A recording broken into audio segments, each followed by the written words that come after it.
praise mo,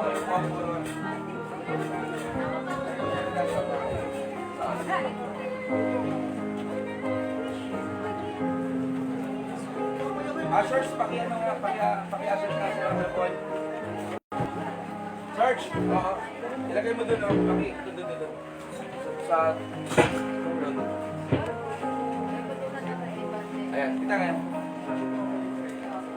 Si Tika, tapos si Tika...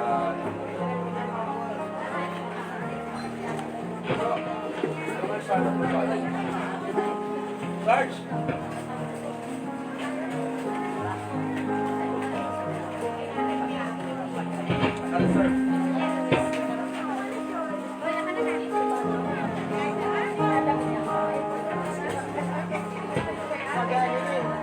Sige po, ang lahat ay nangyahang po tumayo at pumunahan po tayo sa pagbukod ng panalangin ni Tika Yoli.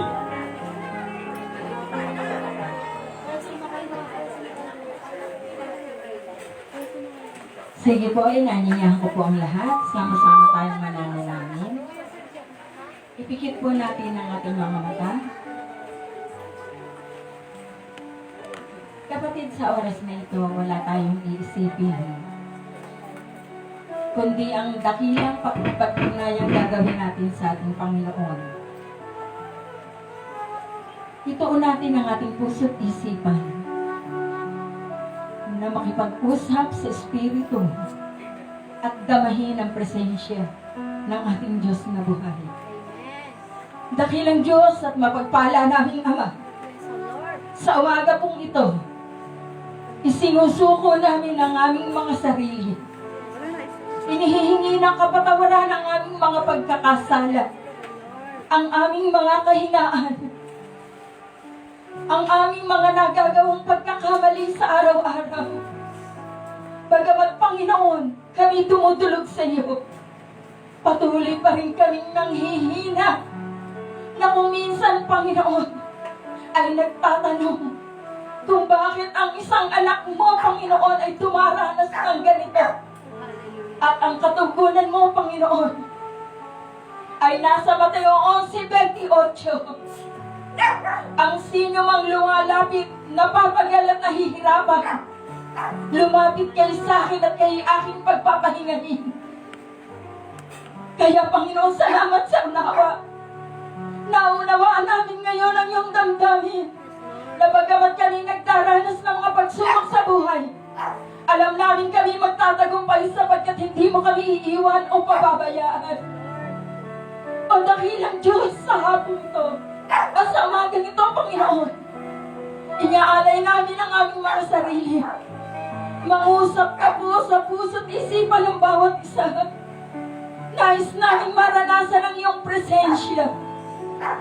Tulungan mo kami, Panginoon, na magkaisa-isa ang aming puso't isipan. Lalakad kami sa tamang landas ng katwiran. At sinasaway ko sa umagang ito sa pangalan ni Jesus ang anumang negatibo evento sa lugar na ito. Tanging ang banal na Espiritu lamang, Panginoon, ang maghahari sa puso't isipan ng mga anak mong naririto. Patuloy kaming kakapit sa iyo. Ang mga may karamdaman, patuloy mong pagagalingin. Ang mga nahihirapan ay pagagaanin mo ang kanilang kalooban. At patuloy na mabubuhay ang pag-asa sa aming puso na wala kaming tanging panghahawakan kundi ang iyong banal na salita. Itinataas namin sa iyo ang aming pastor na patuloy mong i-bless, Panginoon, sapagkat patuloy mo siyang ginagamit upang ang banal na balita at mensahe mo ay makarating sa bawat isang anak mo. Tumimo sa aming mga puso at magkaisa-isa ang aming layunin. Maging tunay at tapat na lingkod mo sa pangalan mo, Jesus. At ang aming praise team, Panginoon, ang aming mga instrumentalist na nag-aalay ng kanilang oras at panahon sa umagang ito. Tamhin mo, Panginoon, ang layunin ng bawat isa. Ikaw ay aming maparangalan at kami maging karapat-dapat sa iyong harapan. Sa pangalan mo, Jesus.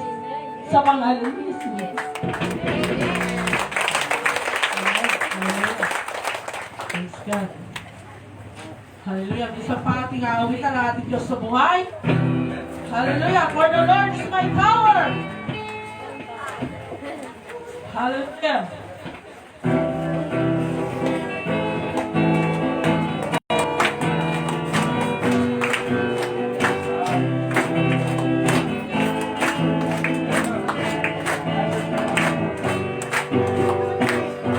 The Lord is my tower.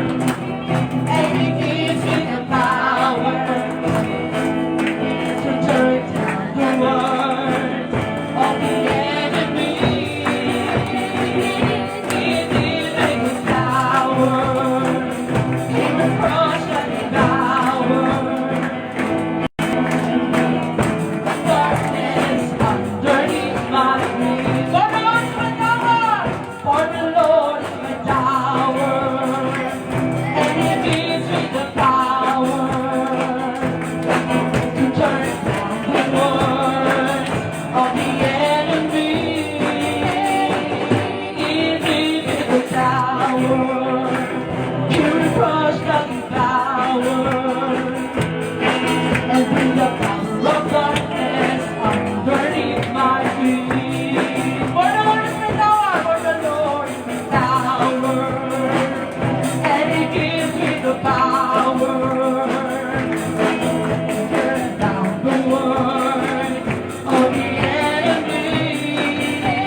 Panginoon.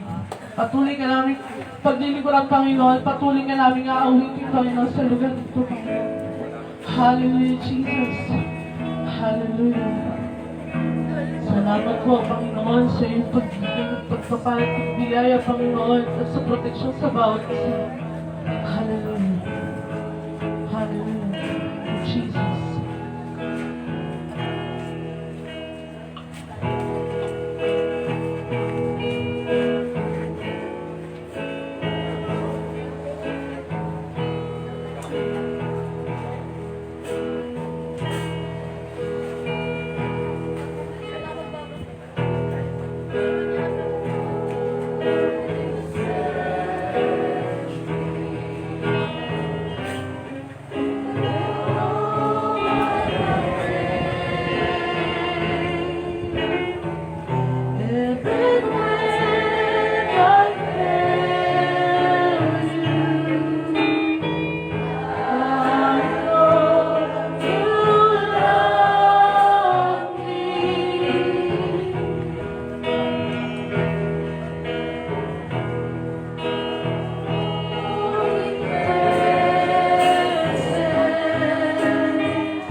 namin sa iyo sa pangalan ni Jesus. Amen.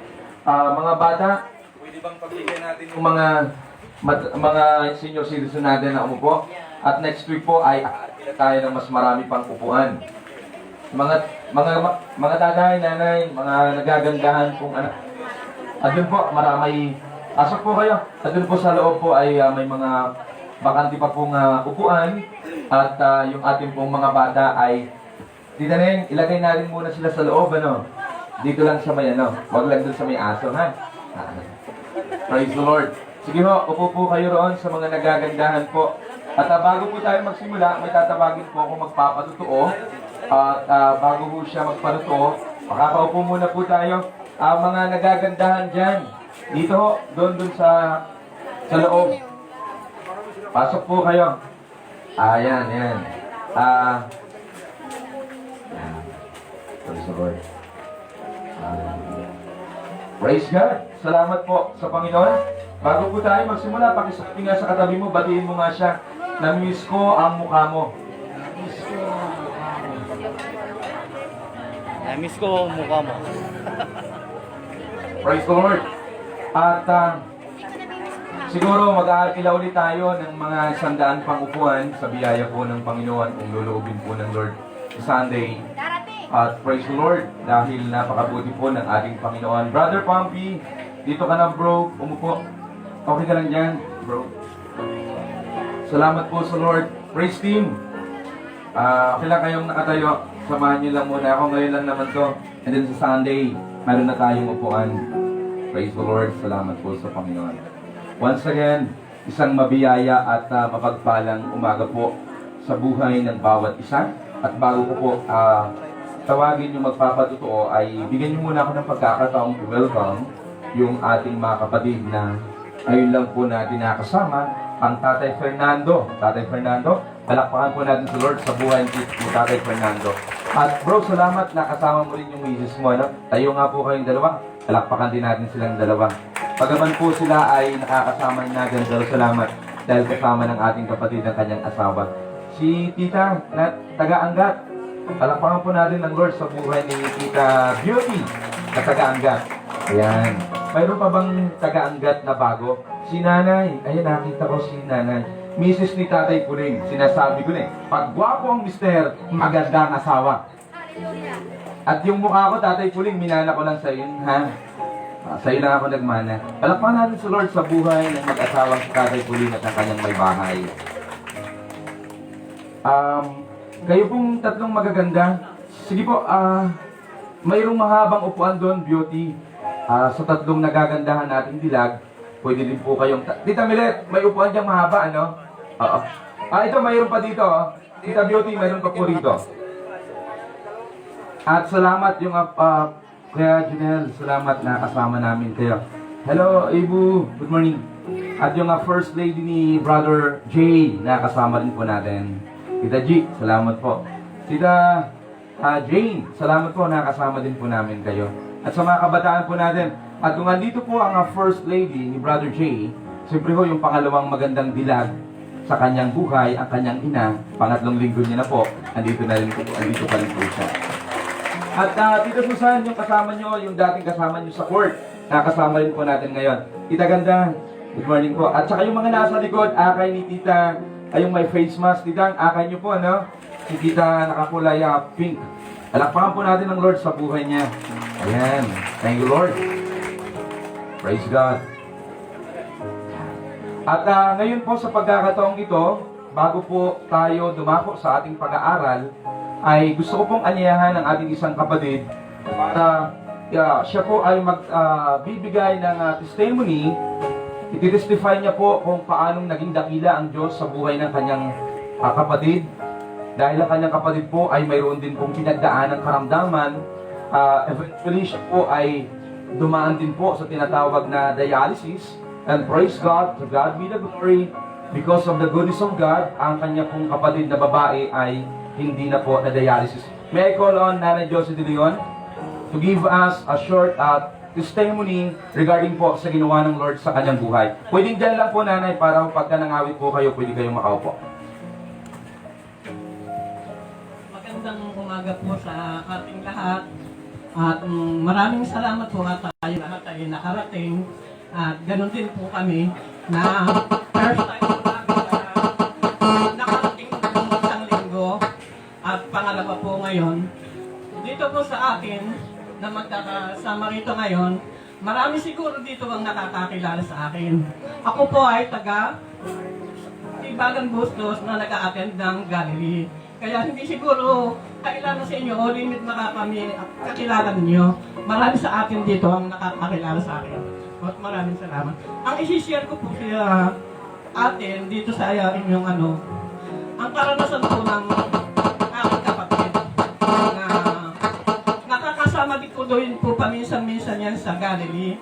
Hindi nga lang po talaga madalas o at dahil nga po siya taga San Rafael, hindi ko po siya naisasama ng madalas dyan sa Galilee. At kung dumadalaw lang po siya sa akin, at saka ako lamang po siya naisasama. Ngayon po, nagkaroon siya ng isang talaga pong sakit na hindi po namin makakalimutan. Dahil nga po sa biglang-bigla nagkaroon po siya ng karamdaman na minanas. Minanas po yung kanyang paa at nagkasugat po ng mga bukol-bukol. Ngayon po, hindi po niya inaano sa akin na masyado na dinadaing. Pero nagpapacheck up po kami. Ngayon po, isang araw, yung po bang bagyong nakaraan, yung bang bagyong ano ba yun? Yung Ulysses o Ulysses? yung isa pa. Loida. Rolly. Yung Rolly ata. Rolly ba? Kala ko Loida. Sorry. Rolly. Ngayon po, talagang di po ba pandemic nga po. Bawal po sa ating mga senior citizen ang lumabas. Ngayon po, tumawag po ang aking kapatid na Sanse, sabi, tulungan mo ako, natatakot ako. Sabi niya ganon. Sabi ko, ba't ganyan ang boses mo at bakit ganyan ang tawag mo sa akin? Ngayon po, magpapasama na po ako sa San Rafael dahil nga po sa susunduin kay kapatid ko at siya nga rin po natatakot. Nag-alanganin pa po itong aking mister na puntahan namin dahil nga po bawal lumabas ang matanda. At sinuhuli nga po dyan sa bypass. Ngayon po, mas mahalaga sa akin ang kapatid ko kaysa hulihin ako. Ngayon, papayag na akong pahuli. Pumayag lang siya na sunduin kay kapatid ko. At sabi ko kung ayaw mo sumama sa akin, yung anak ko ang aking isasama. Si Mario po, baka po may nakakakilala kay Mario dito, dyan po sa Tabok, kung may taga-Tabok po. Ngayon po, nagbago po ang kanyang isip. Sige, ako na ang sasama, sabi niya ganyan. Kaya nang dumating po yung anak ko si Mario, nagtampo pa po sa akin dahil napakalakas ng ulan, pinapunta ko po siya sa amin. Kaya po, nung sabi ko, pasensya ka na, palitan ko na lang ako yung ipinanggasolina ko sa iyo at umuwi ka na at may bagyo. Ngayon po, dito lumakad po kami, lakad po namin sa Palaran. Ngayon po, lumakad na po kami at talaga pong napakalakas ng ulan, sinaruro po namin yung lakas ng ulan at pinuntahan ko yung kapatid ko. Pero maaga pa po na yun, hapon. Medyo, wala pang masyadong hangin. Nung nga pong aking puntahan siya, nakita ko, umiyak po siya, Sanse, hindi ko na kaya, sabi niya gano'n. Ang alin?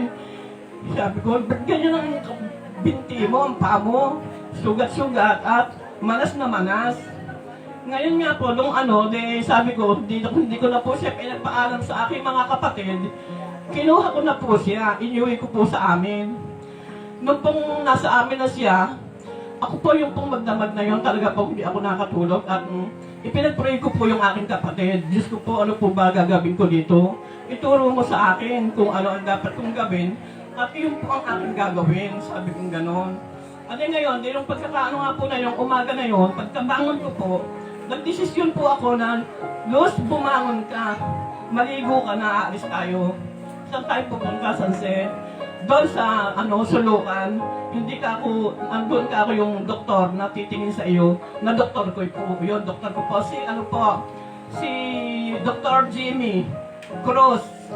Yun po ang doktor ko po. At isya ko rin po siyang inirefer doon sa doktor na yon. Ngayon po, hindi po namin naabutan na natutulog pa po yata.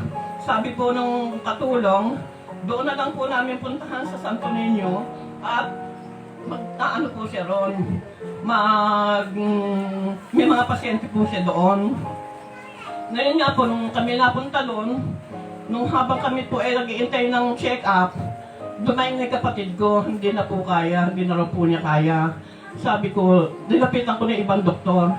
Sabi ko, doktora, pakitingin naman po kay kapatid ko, hindi na raw po niya kaya, hinang-hina na siya, hindi na siya makahinga.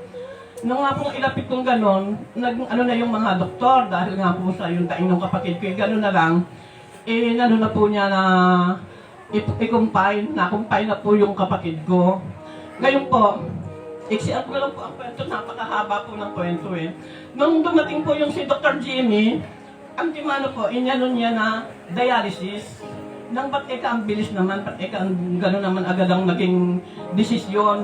Yun po pala, sirang-sira na po yung kanyang bato at saka po yung sa diabetes at kailangan na po siyang i-dialysis. Dahil kung hindi po siya i-dialysis nung gabi na yon, mamamatay po ang kapatid ko. Kaya ano po pumayag na po kami, hindi kami tumanggi dahil iyon po ang magiging kaligtasan niya. Ngayon po, matagal-tagal din po nagamot, meron pong 6 na buwan na siyang dinadialysis. Talaga po sa kapapanalangin namin, lumapit po ako kay Pastor, Pastor, tulungan mo ako, yung kapatid ko. Kailangan po akong mabuhay, hindi ko po kayang mamatay yung kapatid ko. Sabi ko, sige, kasi po ako, dinadialysis siya. Ngayon ganun nga po, matagal po ako hindi kay Pastor dahil nga po dinadialysis pa siya. Nang mga siguro po mga 1 buwan na, ang doktor nag-declare na, gusto mo dialysis o na lang, yung gamutan. Namili po ang kapatid ko, gamutan po, kasi hindi po pwede talaga hindi ita-dialysis dahil ang dugo po niya, palit ng palit. Ting magpapadialysis po, 2 bag na dugo, 3 bag na dugo, at talaga pong napakalaki po ng gastos. At mabuti na lamang po at meron akong ate na tumusto sa kanya para po ipagamot ang kapatid ko to at kung hindi po talagang tagal nang wala. At dahil tumirik na po ang mata, nag-30 na lang po ang diabetes at talaga pong bumubula na bibig at naghihingalo na. Pero talaga napakalakas po namin kay Lord. At talaga pong ang kapatid po namin, iligtas pa po niya. At ngayon po, hindi na po siya dinadialysis. At naayos na po siya. Ngayon po, kaarawan niya. Kaarawan niyo pa mo ngayon. At talaga pong ipinaghanda po ng aking mga kapatid para po sa kanya pong survivor. Survivor po ang kapatid ko. Talaga pong itinigtas siya ng Panginoon sa aming kapapanalangin. Maraming salamat po. Thank you, Nanay. Praise the Lord. Tunay nga po, sabi, umasa ka sa Diyos ang mabuting gawin at marahang ang ligtas sa lupain. Sa Diyos mo hanapin at ang kaligay iyong makakamkam. Amen. Pag nagtiwala ka, itutulungan kanyang ganap tulad sa tanghaling tapat. Ito'y magliliwanag tulad sa tanghaling tapat. Kaya salamat po sa inyo. At tunay nga po, dadako na po tayo sa ating unang bahagi. At tunay nga po na kung paano, hinihiling ko lang po sa atin lahat. Buksan po natin ang ating mga tainga at ang ating pong pakikinig. At isa puso po natin ang mga salita na ating pong mapapakinggan ngayon. Ay ihatid po sa atin ang ating buting pastor na walang iba kundi si Pastor Tom Sambuena. Palakpakan po natin lahat. Praise the Lord. Kala ko mag-aano. Salamat po. At si Tatay Amang tsaka yung katabi ni Tatay Amang, si Tita, pag magaganda ho, nakakalimutan ko yung pangalan. Salamat po, nakasama po namin kayo po, ha. At yung anak ni Tita V, nasa labas, nakita ko, bro. Salamat at nakasama ka namin, pati yung apo niya. Ayan. Tita Leonor, magandang umaga po. Si Tita Beauty po ba, asawa ng anak ni Tita V, yung nasa tabi niyo po. Praise God. Pag ang mga magaganda, nakikilala ko kagad eh. Yun nga lang yung pangalan, nakakalimutan ko naman. Ang akin pong may bahay ay wala ho siya ngayon sa kadahilan ng siya po ay nagbabantay sa aming panganay na anak at may kunting nararamdaman o iniinda sa katawan. So praise the Lord dahil ang Diyos po ay napakabuti po sa buhay natin. Mga kapatid, ngayon lang po kayo tatayo. Sa Sunday ho, magkakaroon tayo ng mas maraming upuan. Brother Jay, ikaw nang bala dun ha. Magpapadala po siya ng maraming upuan dito at salamat po sa Panginoon. Dahil ang Diyos ay may Ayan. Kuya Russell, salamat. Gentle dog ka. Titang. Ngayon po ay December 13. Tama po ba yun? O baka nagkakamali po ako? Tama. Ilang tulog na lang, January 1 na.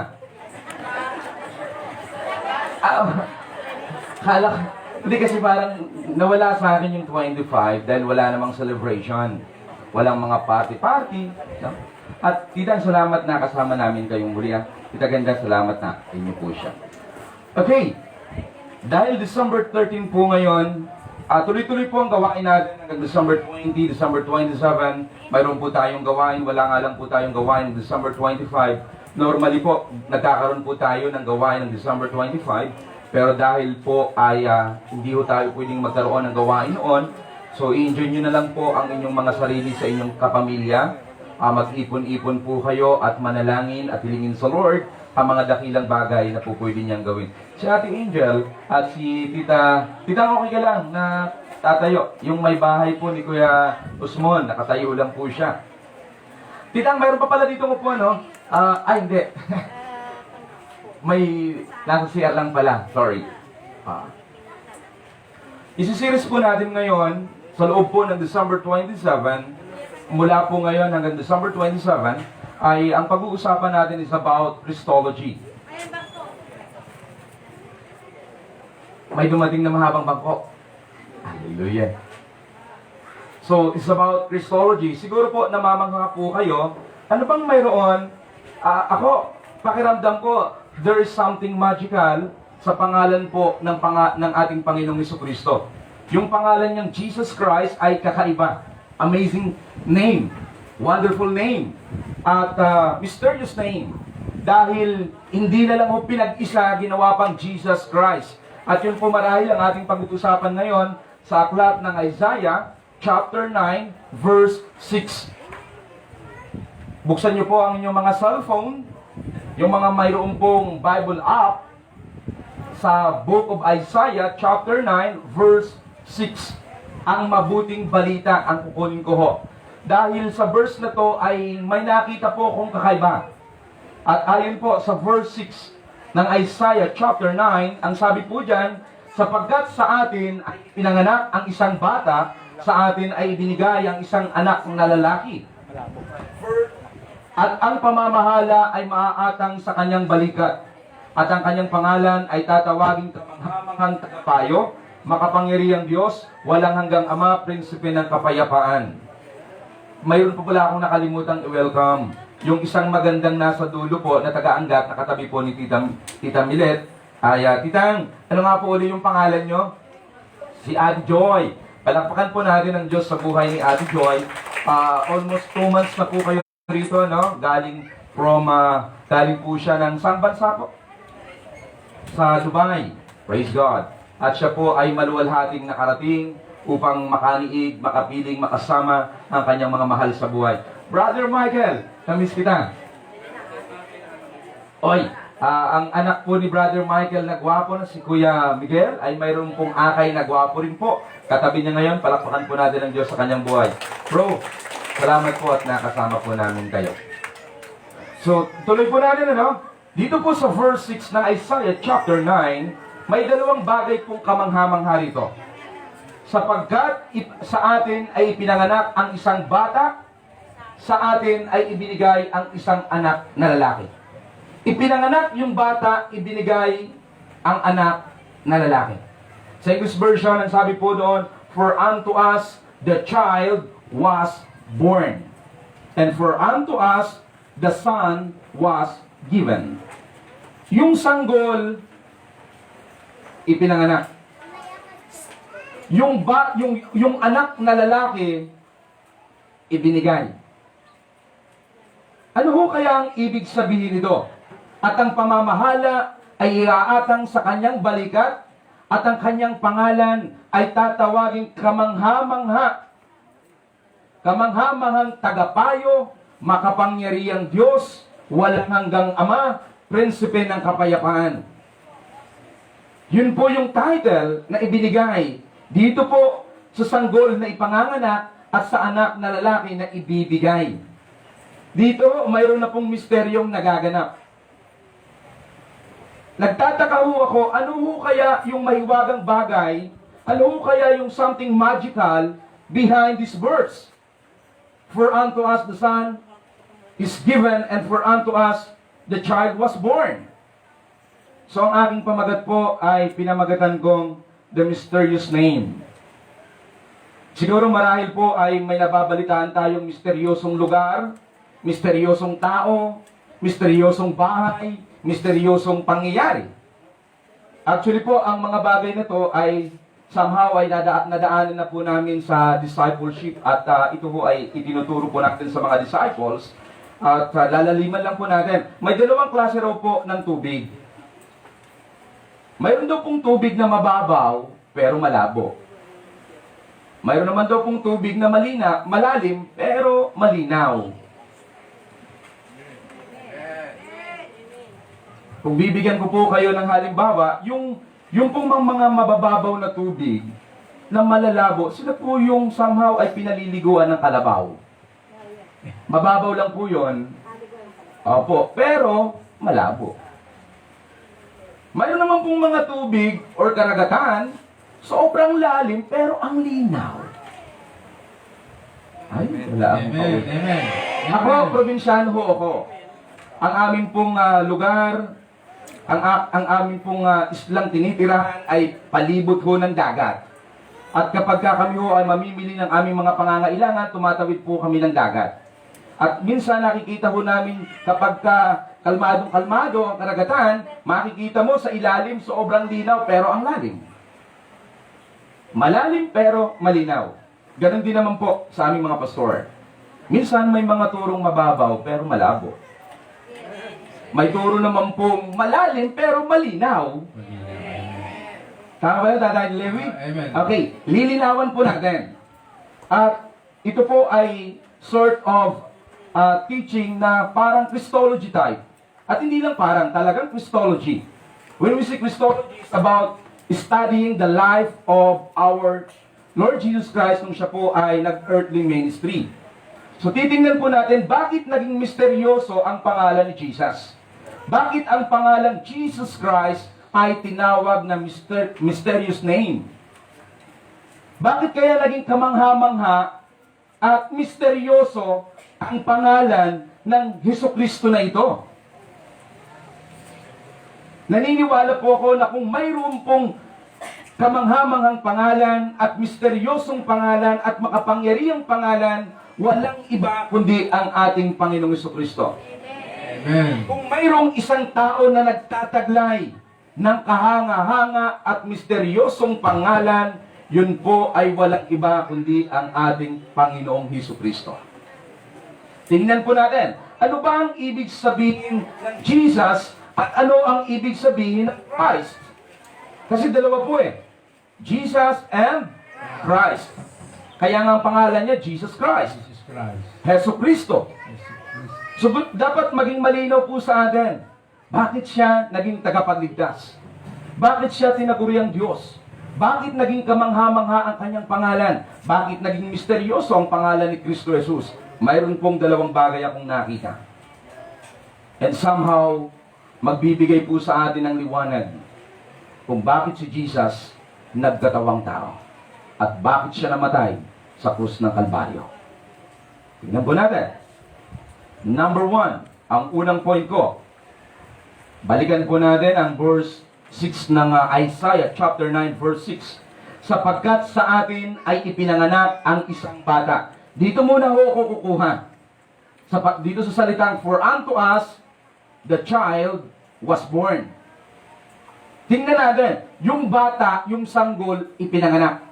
Sino ang sanggol na ipinanganak? Sino po? Sino ho uli? Sino po uli? Jesus. Sino uli? Nabibingi ho ako? Ha? Parang wala akong marinig. Nabibingi yata ako, Tatay Vidal. Si Jesus. Si Jesus. Yung batang ipinanganak ay walang iba kundi ang ating Panginoong Hesukristo. Pag sinabing bata, tumutukoy sa humankind. Nang ibig sabihin, ang Jesus na ito ay talagang tao. Sabi mo sa katabi mo, tao. Tao. Hindi ito Diyos. Mukhang kakaiba yun ha. Hindi raw Diyos si Jesus. Tingnan natin mga kapatid. Si Jesus ay taong tao. He is not a God. He is a man, the son of Mary. Anak siya ni Maria. Hello? Sabi ng iba, Pastor, kinasangkapan lang si Maria. Diyos yan. Sabi mo sa katabi mo, huwag kang makulit. Huwag kang makulit. Tao yan. Tao yan. Eh di wala na tayong pinagkaiba, Pastor, sa Iglesia ni Cristo. Makinig ka muna. Isang tabi mo muna ang iyong pagiging judgmental. At pakinggan mo muna kung bakit naging tao si Jesus. At bakit naging mysterious name, bakit tinaglay niya ang salitang misteryosong pangalan. Bakit nasa kanya ang misteryosong pangalan? According sa Isaiah chapter 9, na prophecy ni Prophet Isaiah 500 years ago, bago po magkatawang tao si Kristo, prinophisy niya na ipanganganak si Jesus. Na ang Kristo ay magkakatawang tao. Sa katauhan ni Jesus, ni Jesus. Alamin po natin. When we see Jesus, the Son of Man, anak ng tao, anak ni Maria, Son of Mary. At yung pangalang Jesus, it signifies Savior. Ang pangalang Jesus, ang ibig sabihin po ay tagapagligtas. At bakit siya tinawag na tagapagligtas? Pastor, I wonder. Kasi po, ang salitang Savior ay ibinibigay lang sa mga taong hindi nagkakasala. At kung sinasabi mong si Jesus ay tao, bakit siya naging Savior? Kasi po, Pastor, hindi ko kayang iligtas ng tao ang kanyang kapwa-tao. Sabi ko sa inyo kanina, isantabi nyo muna ang inyong pagiging judgmental, pakinggan nyo muna ho ito, and then later on, makikita nyo kung bakit. Alamin po natin. According sa Matthew chapter 1, patutunayan po natin, ayon sa Biblia, na si Jesus ay taong tao. 100% man. Nagutom, inantok na kagaya nyo rin, napagod, nakatulog, at minsan nga ho, nahihigab din. Kapag dinadaanan ng matinding antok, hello? Nasaktan, umiyak, dahil siya po ay tao. So ayon po sa Matthew chapter 1 verse 21. And then mamaya, babalik tayo sa verse 16. Patunayan natin na si Jesus ay tao, the Son of Man, the Son of Mary, the Savior. Sabi ng verse 21, magsisilang siya ng isang batang lalaki at Jesus ang ipangangalan mo sa sanggol. Sabi mo sa katabi mo, sanggol. Sanggol. Naalala niyo yung sinabi ni Isaiah? For unto us the child was born. Ipinanganak yung batang sanggol. Yung sanggol, yung bata. Sapagkat ililigtas niya ang kanyang bayan sa kanilang mga kasalanan. Yung pangalang Jesus, it signifies Savior. Tagapagligtas. Bakit hindi yung Kristo ang inilagay dyan? At bakit hindi ho isinama ng may akda ni Matthew yung salitang Christ? Bakit Jesus lang po ang nakalagay dyan? Bakit nung kausapin ng angel, si Mary, si Gabriel, nakipag-usap kay Mary at ang sabi ng anghel na si Gabriel, Maria, manganganak ka. Maglilihi ka sa iyong pagiging dalaga at manganganak ka ng isang sanggol na lalaki. At ang batang iyan ay pangangalanan mong Jesus, sapagkat siya ang magliligtas sa kasalanan ng kanyang bayan. And not only for, hindi lang po sa kanyang nation, kundi sa ating lahat ng mga tumatawag at naniniwala kay Jesus. So yung pangalang Jesus ay tumutukoy sa pangalan ng tao. Kaya si Jesus ay tao. Kagaya nyo, kagaya ko. Yun nga lang may kaibahan. Balikan pa natin. Pakita natin na siya'y anak ni Maria, na isang tao. Okay, verse 16, ng Matthew chapter 1, verse 16. At si Jacob, ang ama ni Jose na asawa ni Maria.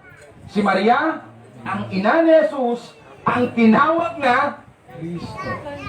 bakit parang may difference? Bakit parang mayroong interval na naganap? Si Jesus na tinawag na Kristo. Si Jesus na tinawag na Kristo. So may kakaiba talaga. Mayroon talagang kamangha-mangha behind the name of Jesus. Tingnan po natin na itong Hesus Kristo na ito, pag binabanggit ko, mayroong nangyayaring magandang bagay. Kaya sa tuwing binabanggit po natin ang pangalang Hesus Kristo, may nagaganap na magandang bagay sa buhay mo. Amen. Sa tuwing binabanggit mo ang pangalan ni Jesus Christ, may nagaganap na pagbabago sa pagkatao mo. Sa tuwing binabanggit mo ang pangalang Hesus Kristo, may pagpapalang dumarating sa buhay mo. Amen.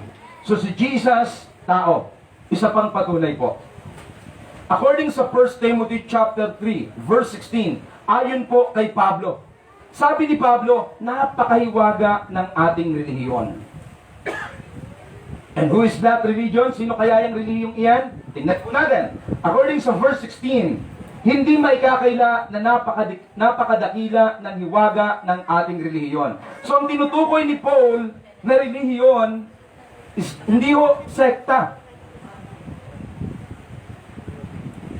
Persona.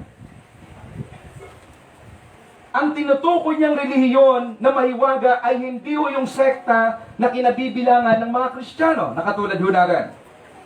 Bagaman tayo po ay belong sa Church of Freedom, pero ang Church of Freedom ay pangalan lang. At ang totoong sekta ay walang iba kundi ang ating Panginoong Jesucristo. Ang totoong relihiyon, sabi ni Pablo, siya'y nahayag ng maging tao. Ulitin ko po, hindi maikakaila na napakadakila ng hiwaga ng ating reliyon. At sino siya? Nung siya'y mahayag ng magkatawang tao.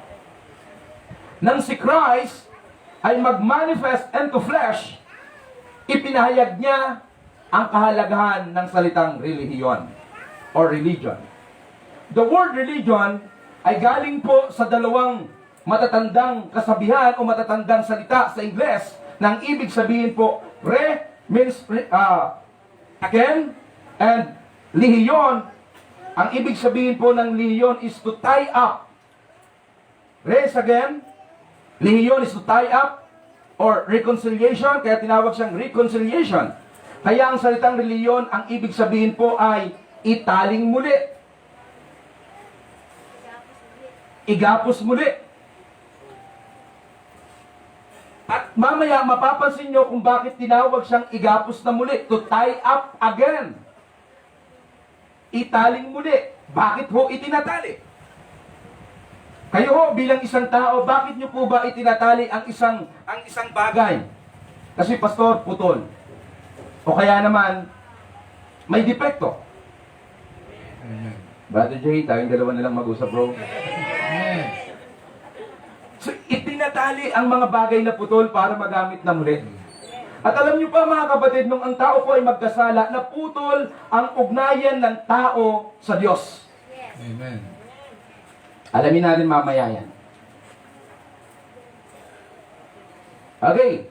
Isa pang patunay na si Jesus ay anak ng tao at anak ni Maria. Mayroon po akong nakitang kakaiba para ho maliwanagan kayo na talagang si Jesus ay tao at para hindi na ho po tayo makonfuse kung bakit siya nagkatawang tao, bakit pinili ni Kristo ang katawan ni Jesus dahil sa lumang tipan ang mga inihahandog po pag nagkakasala, hayop. Tingnan mo yung katabi mo. Sa lumang tipan, kapag nagkakasala ang isang tao, ang inihahandog, hayop. Tingnan mo ulit ang katabi mo.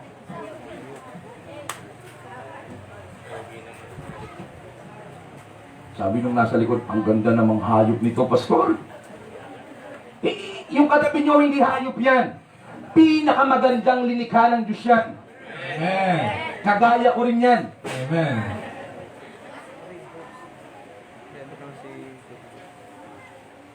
At pagkatapos ng bagong tipan, nakita marahil ng Diyos na kung hindi niya ihihinto ang paghahandog ng hayop sa kasalanan ng isang tao, mauubos ang lahat ng hayop.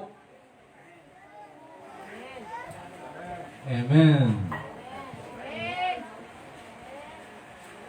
Kung itinuloy-tuloy ng Diyos na sa bawat pagkakasala nyo, sa bawat pagkakasala ko, bibili ako ng hayop para ihandog bilang pampawi ng aking kasalanan, mauubusan tayo ng hayop.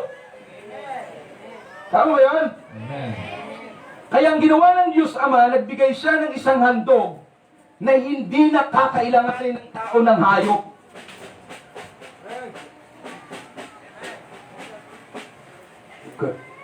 Kuya, kunin mo ang sandali. Praise the Lord. Ayan.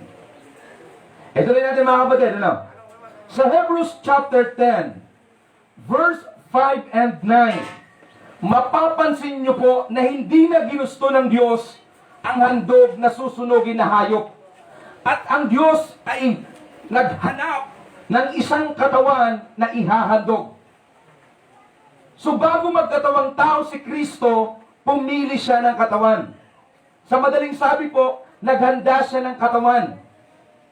Hindi yung kasi po pwedeng pumasok ang Espiritu ng Diyos. Ang Diyos po ay Espiritu. Amen. Hindi yung po pwedeng pumasok ang Diyos sa mundong ito nang wala siyang gagamiting katawan. Take note, ito pong earth ay nilikha ng Diyos para sa tao. Amen. Sa atin. When God created the heaven and earth, especially itong mundo, ang sabi ng Panginoon sa tao, ikaw ang mag-take ng dominion sa mundong ito. Isasadyo mo yan, pupunuin mo yun ng iyong lahi, magpaparami ka at pangangalagaan mo. So, ang mundo ho ay ibinigay sa pangangalaga ko at sa pangangalaga nyo. Ang mundo ay para sa pangangalaga ng tao. Ang unang taong si Adan, na marahil po ay gwapo, kagaya ko. Ng misis ko, sobra naman to. Mahal, wala ka ngayon. Nasa live ka lang.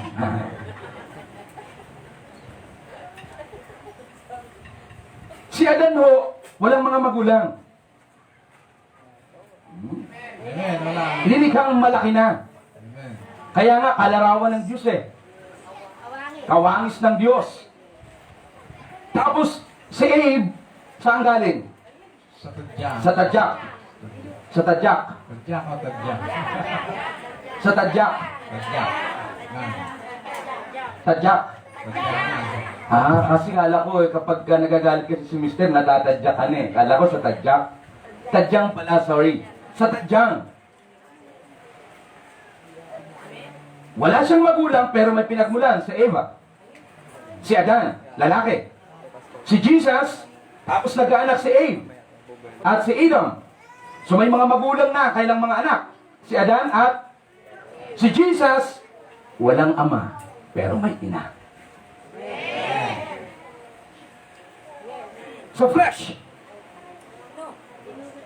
Sa katawang tao po, walang ama si Jesus. Pero mayroon siyang ina na si Mary. Samantalang si Eva, walang ina, pero mayroong pinagmulan, si lalaki, si Adan. Si Jesus, walang lalaking ama, pero nagmula sa babae, si Mary. Wow! Parang pumapantay na. Si Adan, walang mga magulang. Si Eva naman, galing sa lalaki. Si Jesus, may mga magulang, pero galing sa babae.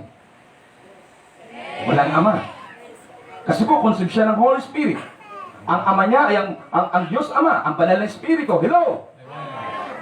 Okay. So, kumuha ang Diyos, naghanda siya ng katawan. At ang katawan, yung katawan ng taong si Jesus.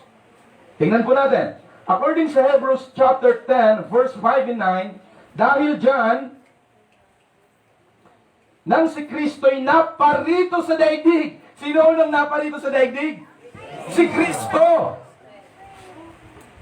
Sinabi niya sa Diyos, ang mga pang-alay, pati mga handog, at ang mga hayop na handang sunugin, hindi mo ibig na sa dambana ay dalhin.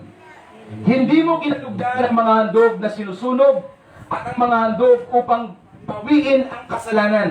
So hindi na raw gusto ng Lord yun kasi mauubusan tayo ng hayop. Kaya ang sabi diyan, kaya't inihanda mo ang aking katawan upang maging handog. So kaninong katawan ang inihanda para magkatawang tao si Kristo? Si Jesus. Kaya nga po si Satan, nung pumasok sa daigdig, hindi niya matutukso si Eve kung hindi siya gagamit ng katawan. Napakapangit lang at siguro napakamalas lang ng ahas dahil katawan niya ang ginamit ni Satanas. Kaya nakapasok sa daigdig. Kasi yung si Satan, espiritu yan, ibinagsak ng Diyos yan dito sa lupa. Pero hindi siya po pwedeng pumasok without body, without bodily form. Kaya kumuha siya ng katawan ng kasi po pwede niya dapat tuksuin si Adan at si Eva ng espiritu lang siya. Pero magiging illegal ang pagpasok ni Satanas kung hindi siya gagamit ng katawan dahil ang mundo ay ibinigay sa may mga katawan, sa tao. Kaya nagkatawang ahas si Satanas. So si Jesus, kaya niya rin gawin ang lahat ng bagay. Kaya rin gawin ng Diyos Ama ang lahat ng bagay. Pero hindi niya po pwedeng pakialaman ang daigdig dahil ang daigdig ay ibinigay sa may katawan. So para mapakialaman ng Diyos ang daigdig, ang ginawa niya, naghanda siya ng katawan sa pagkakatawang tao ni Kristo. At ang inihanda niyang katawan ni Jesus. Amen. Kaya si Jesus, anak ng tao, anak ni Maria. Amen. So pinili yung katawan ni Jesus. Wow! Tingnan pa natin. Verse 7, 8, and 9. Kaya't sinabi ko, ako'y narito, O Diyos, upang sundin ang iyong kalooban, ayon sa sinasabi ng kasulatan tungkol sa akin. Verse 8. Sinabi muna niya, hindi mo ninais o kinalugdan ang mga alay at mga handog na hayop, mga handog na susunugin, at mga handog dahil sa kasalanan. Kahit ito'y inihandog ayon sa kautusan. Verse 9, sa kanya idinugtong, ako'y narito upang sundin ang iyong kalooban. Sa ganitong paraan, inialis nga ng Diyos ang unang handog at pinalitan ng handog ni Kristo. Kaya mamaya ho, si Jesus mamamatay. Pero si Kristo kahit kailan hindi namatay. Amen. At aalamin natin kung bakit. Amen. Okay, isa pang patunay. Ayon sa Matthew chapter 1 verse 23. Mga kapatid, kakaiba to. Sa ulado natin to. 1:23 ng Matthew. Kaya mo Tatay Lolo? Sige nga po. Panganganak ang isang lalaki At tatawaging Emmanuel. Palakpakan nga natin si Lord sa buhay ni Tatay Lolo. O mga kapatid, Tatay Lolo, salamat po. At tatawaging Emmanuel. Anong ibig daw sabihin ng salitang Emmanuel? Sama natin ang Diyos. Kasama natin ang Diyos. Hindi ba kayo nagtataka sa salitang yon? Na ang kanyang pangalan si Jesus ay tatawaging Emmanuel nang ibig sabihin kasama natin ang Diyos dahil sa katauhan ni Jesus, naroon ang Diyos, si Kristo. Kasama niya si Kristo. Kaya pag kasama mo si Jesus, kasama mo ang Diyos. Amen. Tingnan natin. Tingnan nyo, maglili ang isang birhen at magisilang ng isang sanggol na lalaki. Sino nga uli yung sanggol? Si Jesus. At tatawagin itong ang sanggol na lalaki na si Jesus ay tatawagin Emmanuel ng ibig sabihin o ang kahulugan o ang katumbas ng salitang Emmanuel ay kasama natin ng Diyos. Dahil sa katawan ni Jesus, nasa loob ang Diyos na si Kristo. Amen. Kakaiba talaga. Mamaya may gagawin tayo. Number 2, dito na ako magtatapos. Ikalawa, ang una, balikan natin yung verse 6 ng chapter 9 ng Isaiah. Sapagkat sa atin ay ipanganganak ang isang bata. Okay. Ikalawa, sa atin ay ibibigay ang isang anak na lalaki. So may idea na kayo kung sino itong ibinigay na anak na lalaki. Sino ho ito? Si Kristo. Hello? Yung sanggol, si Jesus. Yung anak na lalaki ay si Kristo. Tingnan po natin kung siya ngayon. Si Christ. So sino si Kristo? Si Jesus is the Messiah. The word Christ, it signifies, the name Jesus Christ, it signifies Messiah. When we say Messiah, when we talk about the word Messiah, it means anointed one. Pinahiran. Linangisan. When we say anointed, isang bagay na ibinibigay sa isang tao na gagawa ng dakilang bagay sa daigdig na ito. At yung word na Messiah ay ibinibigay lang hindi sa tao, kundi sa Diyos. Kaya yung pangalang Jesus, hindi lang ito nagsisignify as Messiah, yung Christ, yung salitang Christ ay hindi lamang nagsisignify sa salitang Messiah. The word Christ, it means the Son of God.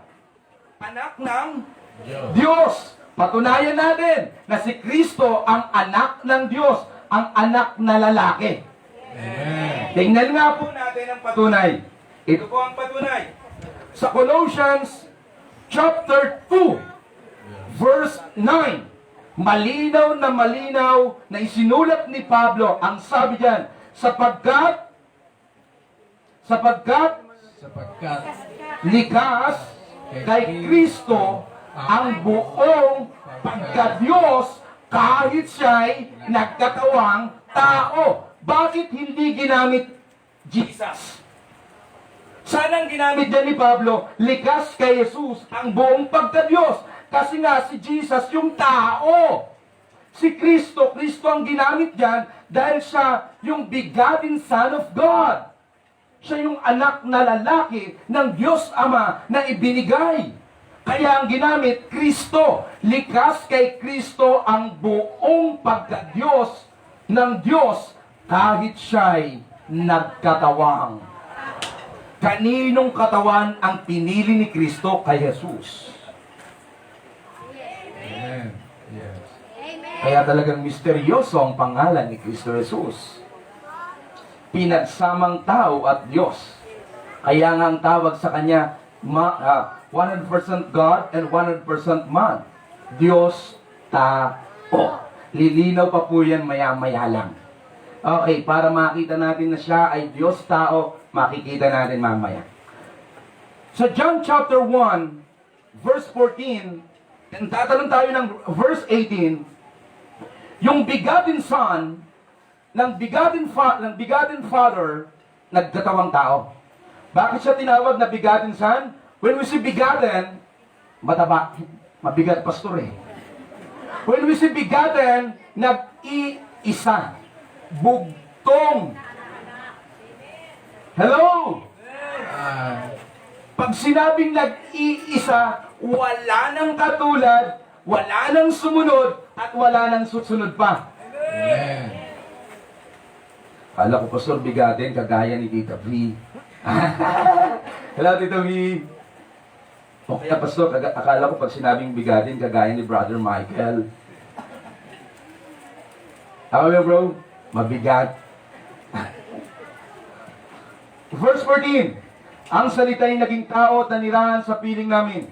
Nakita namin ang kaluwalhatiang tunay na Kanya bilang kaisa-isang anak. Kaya nga sabi ng Isaiah 9:6, for unto us the Son was given. Yung anak na lalaki ibinigay dahil si Kristo ang kaisa-isang anak ng Ama, ng bugtong na Ama. Kung may bugtong na anak, may bugtong na Ama. Hello? Siya ay puspos ng kagandahang loob at katotohanan. Kailan may wala pang taong nakakita sa Diyos. Nakita niyo po ba yan? Kailanman ay wala pang taong nakakita sa Diyos. Kahit sino walang nakakita sa Diyos Ama. Pero si Kristo na kanyang bugtong na anak, ngunit siya'y ipinakilala ng kaisa-isang Diyos na lubos na minamahal ng Ama. Ang ginamit dito ay kaisa-isang Diyos. Kasi kung ang Ama ay Diyos, yung Anak ay Diyos. Common sense. Kapag tao, tao rin.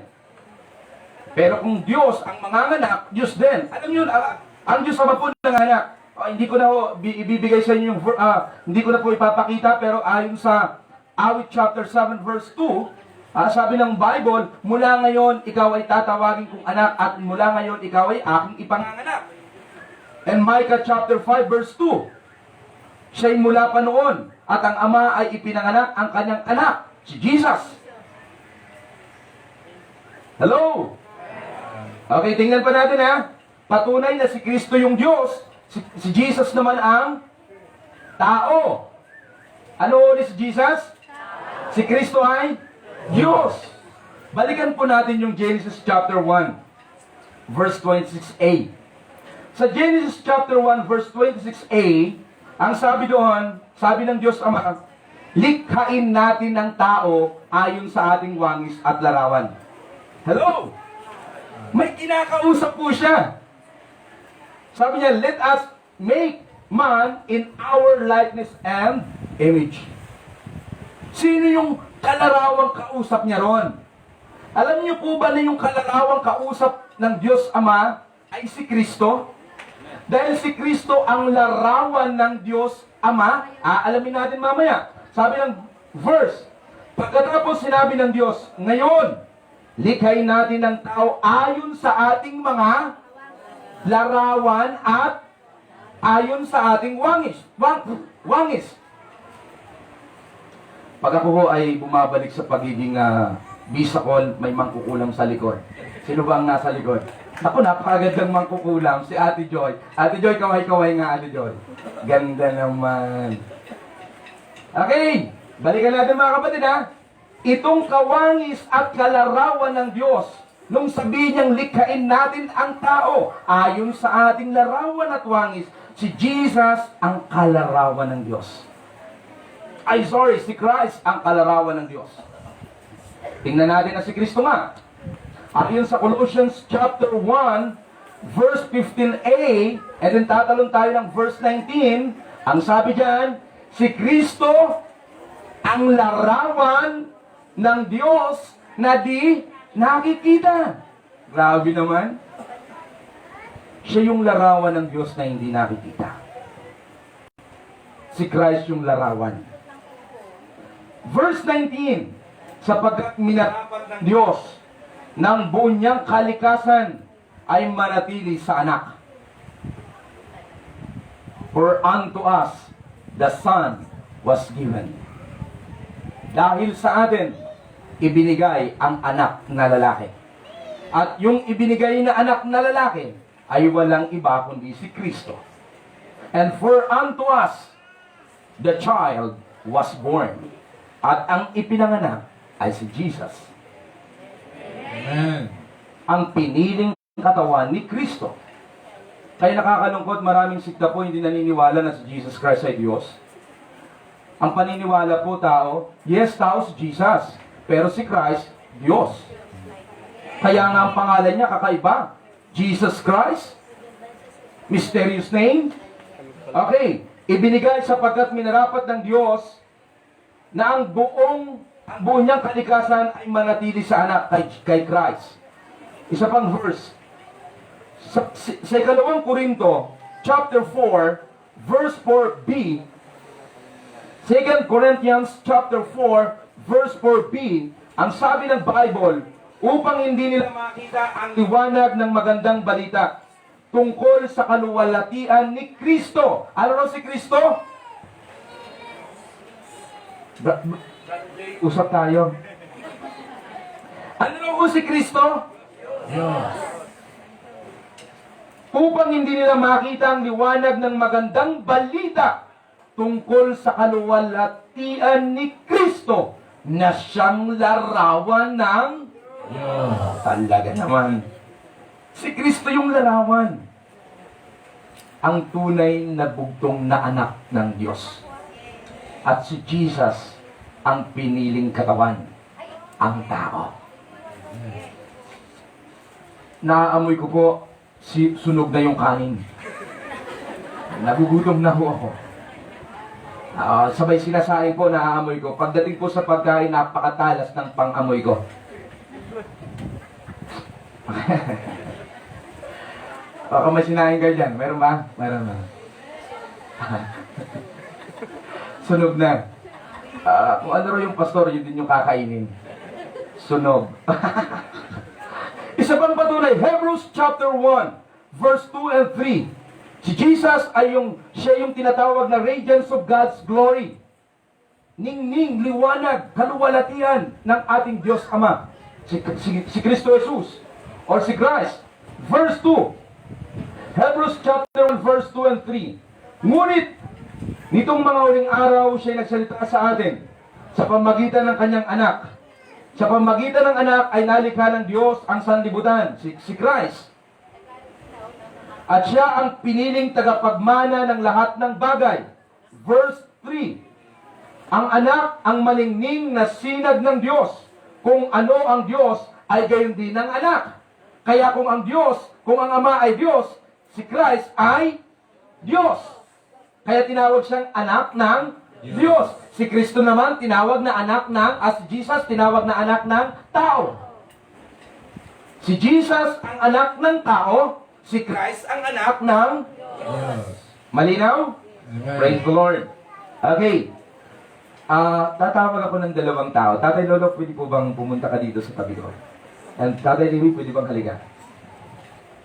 Dito na po tayo magtatapos. Sabi mo sa katabi mo, salamat naman.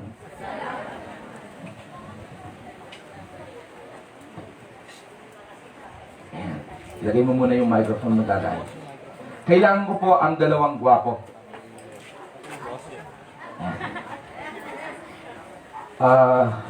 Mga kapatid, Tatay Levi, Tatay Lolo, hayaan yung kunin ko muna ang mga pagkatao nyo. Balik mo lang ulit ako. Opo. Mga kapatid dito, para maging mas malinaw, kung bakit tinawag si Jesus na tao at si Christ na Diyos, dahil may purpose. Alamin natin. Again, si Jesus ay tao. Si Christ ay Diyos. Tatay Lolo, kunin mo muna ngayon ang pagkakataon at ang posisyon bilang isang Diyos. Sa pagkakataong ito, ikaw muna ang Diyos. At Tatay Levi, sa pagkakataong ito, kunin mo rin yung posisyon ng pagiging tao. Taong tao ka. Ano si Tatay Levi? Si Tatay Lolo? Diyos! Okay, tingnan nyo mga kapatid. Dati po, ang relasyon ng tao at Diyos, magkadikit. Napapakinggan nila, naririnig, nagsasalita, nakakausap.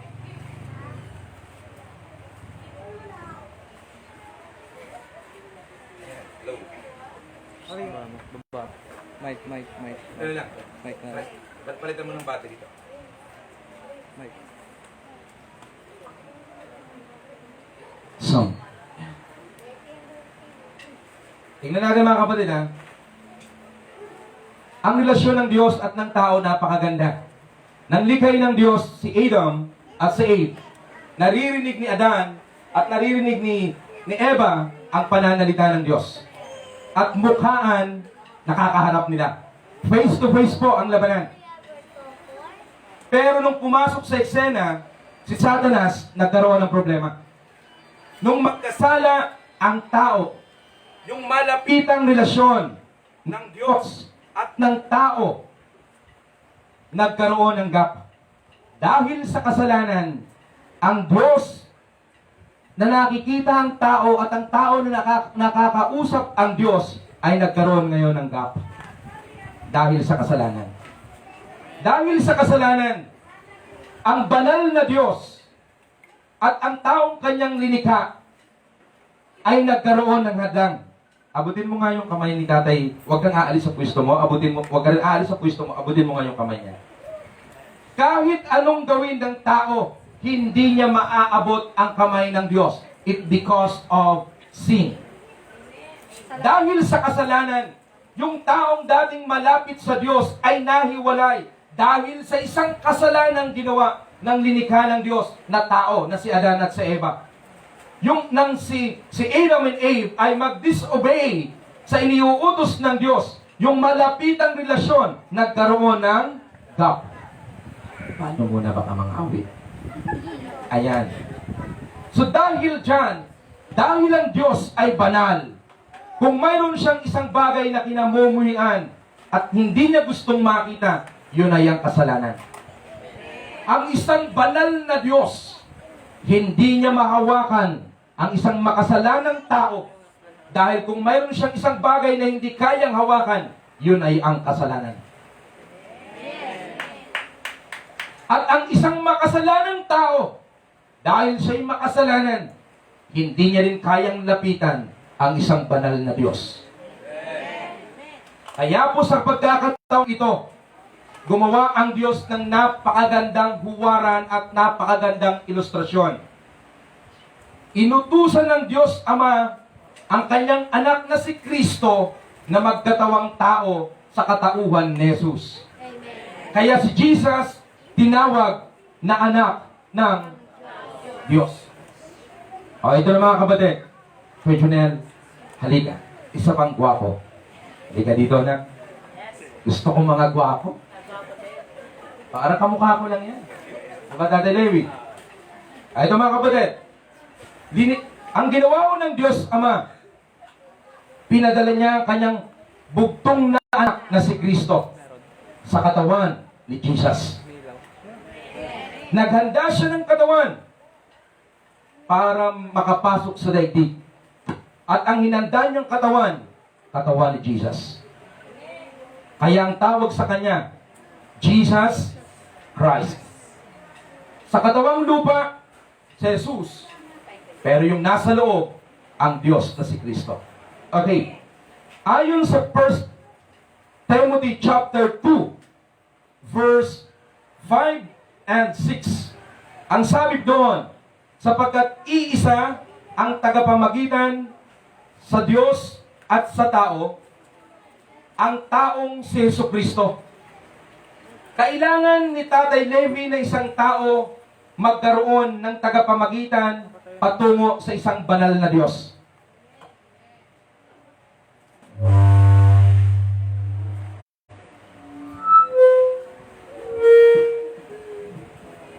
Yan. Tingnan nyo mga kapatid ha.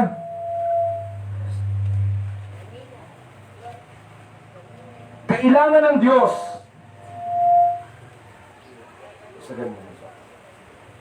Kailangan ng tao na magkaroon ng tagapamagitan. Ang tawag natin dyan, wag na muna bunso, tanggalin mo na nga muna to.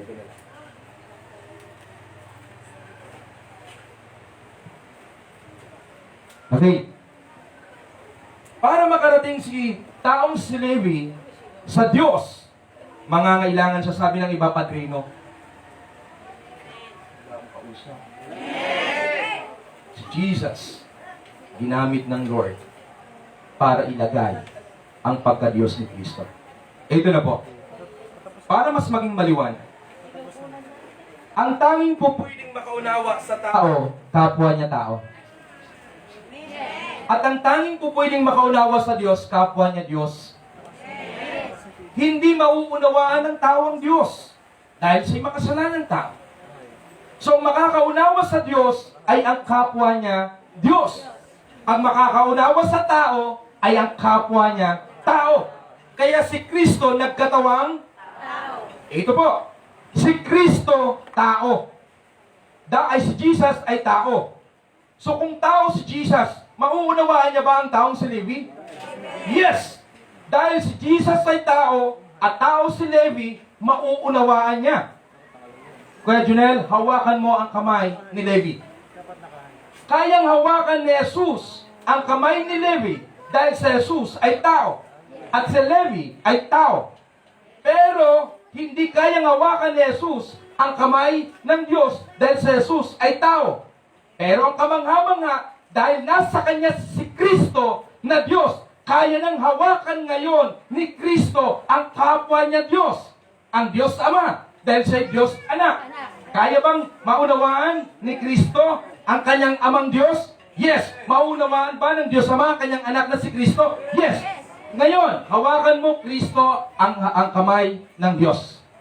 Ang dating may gap, dahil sa kasalanan, ang dating hindi makalapit sa Diyos, ang taong si Levi, ngayon ay makakalapit na sa Diyos dahil may isang Jesus na tao at Kristo na Diyos na pupwedeng humawak sa isang banal na Diyos. Dahil si Kristo ay banal, kahit niyang hawakan ang banal na Diyos. Dahil si Jesus ay tao, kaya niyang hawakan ang taong si Levi. At ang dating putol na relasyon, kaya nga sabi ni Pablo, napakadakila at napakahiwaga ng ating reliyon nang siya'y magkatawang. At nung si Jesus, ginamit ni Kristo ang dating putol na relasyon ng Diyos at ng tao, hindi na ngayon putol dahil si Kristo Jesus ang tagapamagitan ng tao at ng Diyos. Kaya napakaganda ng pangalang Hesus Kristo, Diyos, tao. Maraming salamat po sa inyong tatlong gwapo. Pagpalain kayo ng Lord. Tayong lahat po ay tumayo. At sa panghuling-huling verse, sa 1 John chapter 5 verse 20, ang sabi ng Bible, si Hesus Kristo, sa kanyang anak na si Hesus Kristo, siyang tunay na Diyos. Kaya si Jesus Christ, tunay na Diyos. Dahil nasa kanya si Kristo at nasa katauhan ni Jesus. Mga kapatid, sa linggo ay pag-uusapan natin yung impeccability of Jesus. When we say impeccability, yung hindi pagkakasala ni Jesus. Aalamin natin yung virgin birth ng ating Panginoong Jesucristo.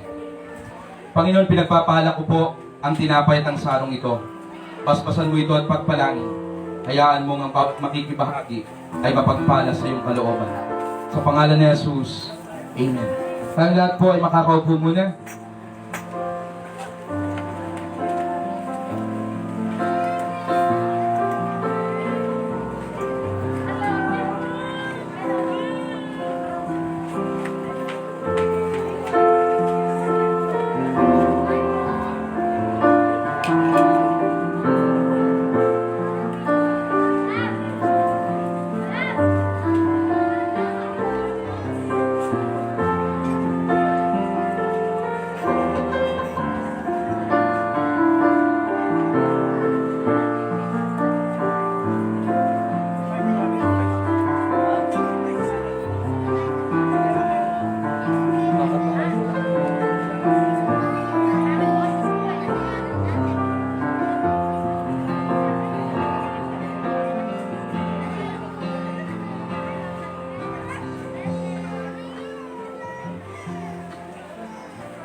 Tayong lahat po ay tumayo.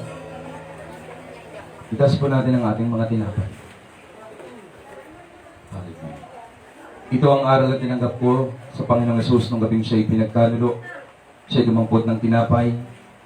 Nagpasalamat at pinagpira-piraso at itinaas at sinabi, ang tinapay na ito ay simbolo ng aking katawan na ibibigay para sa inyo.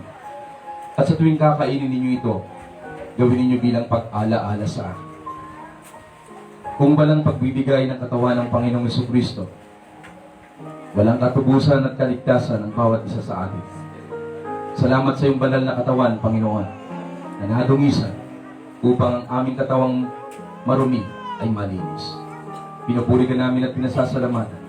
Sa pangalan ni Jesus, sabay-sabay po nating tayo.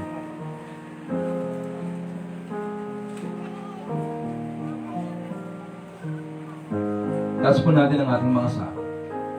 Gayun din naman, matapos magkapunan, siya'y dumampot ng sako. Itinaas at nagpasalamat at sinabi, ang sarong ito ay pinagtitibay ng aking dugo. Sa tuwing iinumin ninyo ito, gawin ninyo bilang pag-ala-ala sa akin.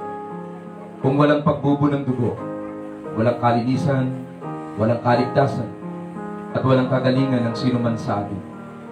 Salamat po, Panginoon, sapagkat minarapat mong ibigay ang iyong katawan at minarapat mong tumigis ang iyong dugo sa iyong katawan upang kaming lahat ay mabayaran sa aming kasalanan at malinis. Pinupuri ka namin at pinasasalamatan sa pangalan ni Jesus. Sabay-sabay po natin ito.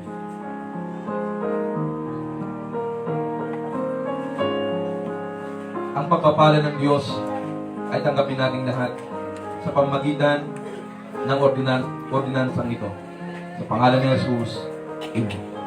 Sige po, makakaupo na po tayo at dadako po tayo ngayon sa pangalawang bahagi ng gawain.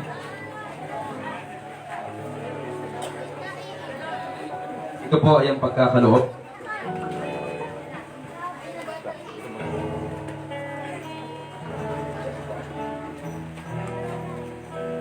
Kakanta si Gano. Kakanta si Ate Lia.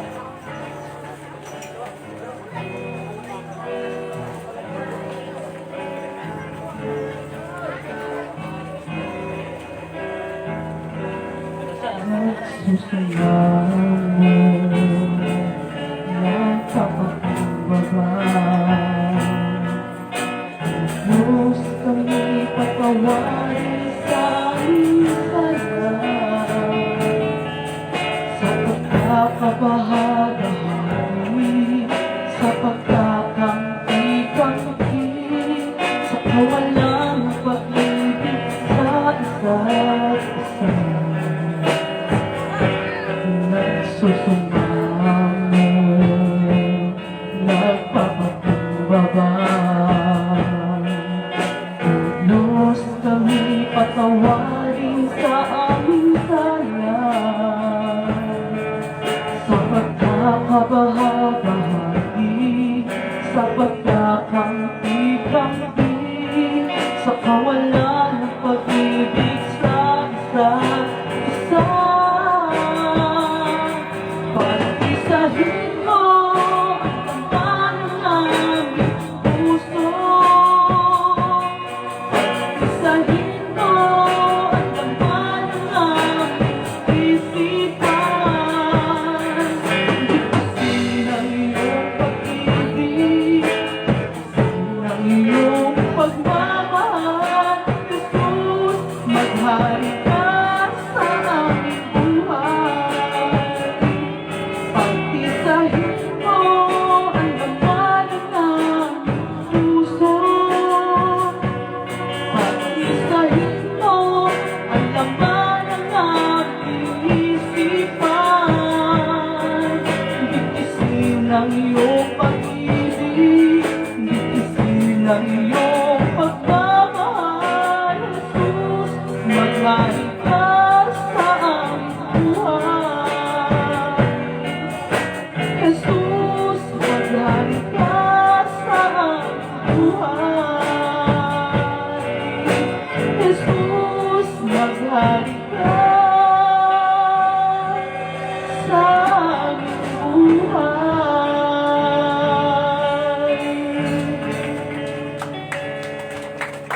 Nagagawa ko po si Sister Marie para po ipag-pray ang ating Ika po. Kung po natin Kayo kamay pa sa na. ating handog. O dakila naming amang Panginoon na aming Panginoong lahat. Nagpapasalamat po kami sa lahat ng biyayang pinagkaloob mo sa aming Panginoon. Ang mga handog na ito ay bilang pagbabalik pasasalamat namin sa iyo, Panginoon. Basbasan mo po ang handog namin ito. Kayo po ang nawa ang magbalik, liglig at umaapaw ng biyaya sa aming lahat, Panginoon. Ito po ang binhing po ito ay may galak na panalangin sa inyo, Panginoon. Hinihiling po namin ang bawat panalangin ng bawat isa ay nagsusumamo po kaming dinggin niyo, Panginoon. Ang handog na ito ay nais po ng mapalago at magamit sa ikaaayos ng ating sambahan, Panginoon. Panginoon, hinihiling namin ang gabay at patnubay mo sa aming buhay sa araw-araw. Hinihiling po namin ito sa pinakamataas na aming Panginoon, ang dakilang si Jesu Cristo. Amen.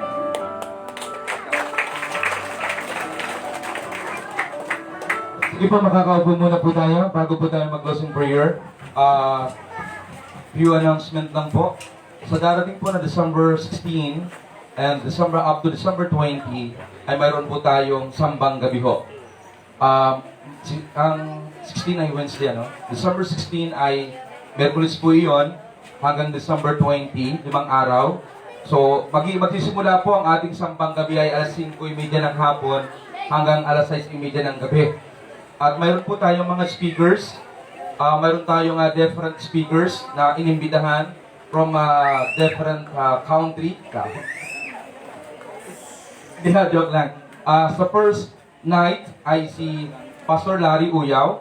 Second night ay si Pastor Roldan Trinidad. Third night ay si Pastor James. And fourth, ang pang-apat ay si Pastora JC. Believe ni Pastora JC? Trinidad. Nakakalimutan pa. And yung pang-limang araw ay yung aming pong head ng praise team, si Pastora Malaw Ortega. Hindi siya masyadong kilala sa pangalang Malaw. Pero yun na lang yun. Malalaman nyo kung sino po yun. So lahat po tayo ay tumayo. Mga kapatid, wala tayong Christmas party ng December 25 sa kadahilanan pong hindi ho talaga po pwede ho. Baka humabatos tayo. Pero lubinawa ng Panginoon, may gagawin naman po kaming kakaiba at baka makarating din kami sa bahay nyo. Kami po ang pupunta sa inyo. At may gagawin po kaming kakaiba sa biyaya po ng Panginoon. At pahintulutan nawa ng Lord na mangyari po iyon. As po natin ang ating mga kamay. Dakilang Diyos, sangayon sa iyong pangako at kalooban bilang iyong lingkod. Binibindisyonan ko at pinagpapalang yung mga anak, babae at lalaki, matanda at bata. Tanggapin niyo ang biyaya at pagmamahal ng ating Diyos Ama. Lasapin niyo ang pagpapala ng ating Panginoong Jesucristo at maranasan niyo ang kapangyarihan ng banal na Espiritu. Binibindisyonan ko rin at pinagpapala ang mga kapatiran namin na nanonood lang sa iba't ibang dako ng bansa, maging ang mga kapatiran namin na sa kanilang bahay, na hindi makaalis sa kadahilan ng mayroong mga bagay na ginagawa. Pagpalain niyo po sila, O Diyos, at biyayaan. Hayaan mong maranasan namin lahat ang iyong kalooban at malaman namin ang iyong kapangyarihan. Sumayin niyo ang kasaganahan, sumayin niyo ang kapayapaan, sumayin niyo ang pagpapala na hatid at bigay ng ating Panginoong Jesucristo sa pinakamatamis na pangalan ng bugtong na anak ng ating Diyos Ama. Umuwi tayong lahat na taglay ang kapayapaan sa ating puso, na may ngiti sa ating labi at may galak sa ating damdamin. Sumaatin ang biyaya ng Diyos sa pangalan ng Panginoong Jesucristo. Amen. Kamayan po natin ang ating mga kapatiran bago po tayo lumabas. Nanay Alice, salamat po. Ma'am Maricel, salamat po. Kuya Francine, salamat po. May alcohol po tayo sa labas. Pwede po nating bigyan po at may mga alcohol po tayo dyan.